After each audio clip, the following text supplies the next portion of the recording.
Bismillahirrahmanirrahim. Bagaimana supaya hati dan pikiran kita selalu merasa tenang, Bu ya? Karena kita sebagai manusia biasa dalam menghadapi cobaan hidup masih suka gelisah, Bu ya. Ya, terima kasih Bu ya. Wassalamualaikum warahmatullahi wabarakatuh. Waalaikumsalam warahmatullahi wabarakatuh. Pertanyaan sedikit. Sebetulnya ketenangan itu adalah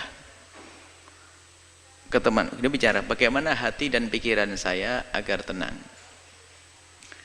Tenangnya hati dan pikiran bukan dengan tenangnya jasad, maka yang perlu ditata adalah pikiran dan hati.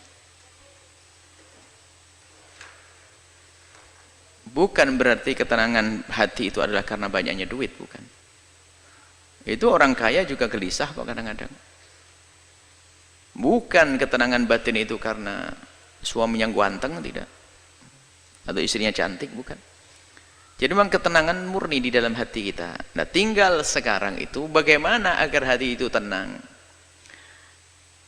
Jawabannya sederhana, hati dan pikiranmu kau sambungkan dengan apa dan siapa.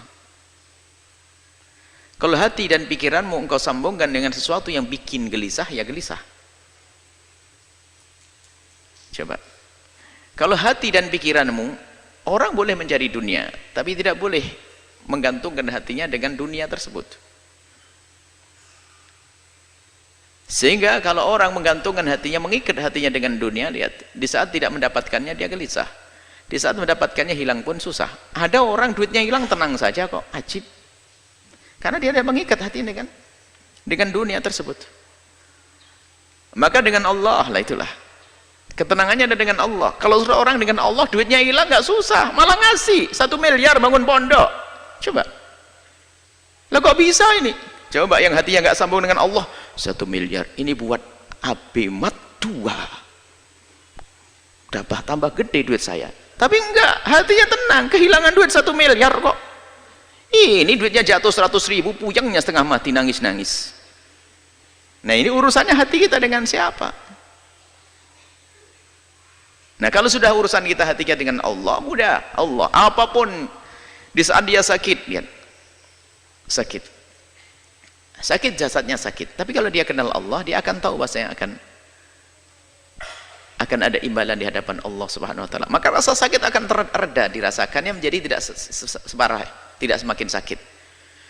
Sama itu loh, kok jauh sekali imbalan di akhirat, kok lama banget ya. Itu saja ibu yang hamil tua nggak bisa melahirkan, bawa ke dokter, ambil pisau dokter, buka perut saya. Aduh, dengan senang hati dia sakit, lihat banyak, senang.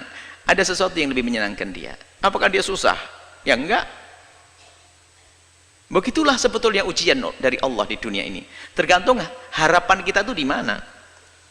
Sehingga ada orang tuh putus asa, bunuh diri dan sebagainya, kan orang dungu, dia orang dungu, mau nikah nggak jadi bunuh diri, utang kebanyakan bunuh diri, gampang banget dia.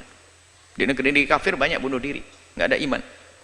Sebenarnya gelisah karena dia tidak punya Tuhan. Dia sebetulnya kalau punya Allah, nah ini sekarang biasakan dengan Allah. Maka ala bidzikrillah tatma'innul qulub. Mengingat Allah menjadikan tenang hati. Bukan kegembiraanmu adalah dengan dibalik tumpukan harta. Coba kita melihat, kita menemukan orang di kampung-kampung sangat sederhana, gaji sehari untuk makan sehari, tapi no problem, dia hidupnya candaria dengan istri, ya Masya Allah. Suaminya berangkat dulu, nanti tak kirim sarapan Pak ya. Nggih, berangkat suaminya duluan kok, belum datang, sambil nyangkul. Suami inti yang bawa rantang ngasih bungkus pincuan begitu, bawasan makan, Pak ya, nah pulang nanti bawa sayur suaminya, tatonya Pak dapat burung, dapat ikan sedikit, nggak pernah punya problem dia, kayak orang punya istana itu. Tapi yang rumahnya gede, mobil mewah itu belum tentu senang dia, karena urusan bukan dunia, gelisah. Kita pernah ngisi pengajiannya orang kaya, kayaknya gelisah semuanya. Mulai dari gelisah rumahnya, sertifikatnya di bank semuanya ada. Mulai gelisah kebanyakan duit, gelisah kebanyakan duit. Kok bisa, gimana? Ini punya 2 perusahaan saja, saya sering ditinggal sama suami saya. Sekarang membuka perusahaan di luar negeri, Bu ya. Bagaimana senasib saya nanti? Wah, tambah susah dia. Macam-macam orang, lihat. Bingung nih manusia itu karena hatinya tidak dengan Allah. Maka ada bi dzikrillah tatma'innul qulub. Dengan banyak menyebut nama Allah, ingat Allah, akan menemukan ketentraman. Sehingga susah yang sesungguhnya adalah di saat dia jauh dari Allah. Kalau sudah jauh dari Allah, kecil pun menjadi susah. Tapi kalau dengan Allah, bencana pun kayak apapun akan menjadi sebab dia senang. Karena ini dari Allah.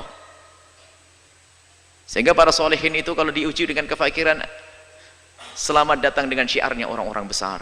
Kefakiran syiarnya orang-orang besar. Dia tidak menganggap sebuah kerendahan. Tapi lihat yang tidak punya umat, nasib sudah sholat tetap melarat, Tuhan tetap melarat. Kurang ajar sama Allah nih.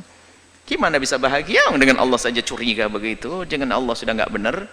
Baik ya, kuncinya adalah bagaimana hati kita. Kita biasakan dengan Allah, dengan Allah. Hakikatnya seperti itu. Tapi di samping itu juga kalau kita berkumpul dengan kemuliaan, Anda akan menemukan kesejukan. Karena apa? Allah akan turunkan rahmat di tempat semacam ini. Anda bergabung di tempat-tempat mulia. Biarpun secara zahir tidak langsung hiburan itu disajikan. Misalnya kalau orang ahli maksiat kan hiburannya adalah di tempat disko dan sebagainya, ketawa-ketawa. Ketawa sesaat, itu susahnya panjang. Senang kelihatannya, tapi tidak tahu bahasa dia akan menemukan kesusahan yang panjang. Tapi kalau kita menghadiri tempat mulia semacam ini, dijanjikan oleh Allah ada rahmat diturunkan, Anda semakin sejuk. Anda berkumpul dengan orang senang, orang baik, lihat, ada kesejukan. Lihat. Jujur, kita dengan orang soleh saja, kita lupa kok dengan segala permasalahan. Kalau Anda duduk dengan orang yang sangat Anda cintai dari ulama-ulama orang soleh, Anda duduk saat hilang kalau saat utang lupa, ini lupa, sakit lupa. Itu hanya dengan orang soleh. Bagaimana Anda merasa dekat dengan Allah Subhanahu wa ta'ala? Bagaimana kita dekat dengan Nabi Muhammad SAW? Itu saja. Kembalikan hati kita dengan Allah. Biasakan berzikir, merenungi ya. Merenungi tentang nasib kita nanti di akhirat. Bagaimana urusan dunia, rendahnya dunia. Kalaupun mencari dunia hendaknya untuk Allah. Sudah menjadi orang kaya boleh, bukan dilarang. Tapi bukan hanya untuk menyuburkan kesombongan kita, untuk membesar kerakusan kita. Kalau kita hanya mencari dunia hanya untuk dunia tersiksa, seperti diingatkan oleh Nabi, kalau ada orang hatinya itu rakus, dikasih lembah emas 1 minta 2, dikasih 2 minta 3, kasih ini. Dan unik, orang itu punya pabrik 6, itu pabriknya triliunan semuanya tuh. Itu kebakaran hancur 3, itu masih nangis nyungsep masuk rumah sakit. Bodoh banget dia, masih ada 3. 3-nya saja masih kaya raya dia. 3 perusahaannya masih berjalan, 3-nya runtuh, itu nyungsep dia masuk rumah sakit. Ya, kasihan benar tuh manusia. Semoga Allah menjaga hati kita, hati dengan Allah. Maka di saat Anda kaya yang sesungguhnya, Anda bisa menjadi fakir, Anda kaya dengan Allah. Indah. Allahu a'lam.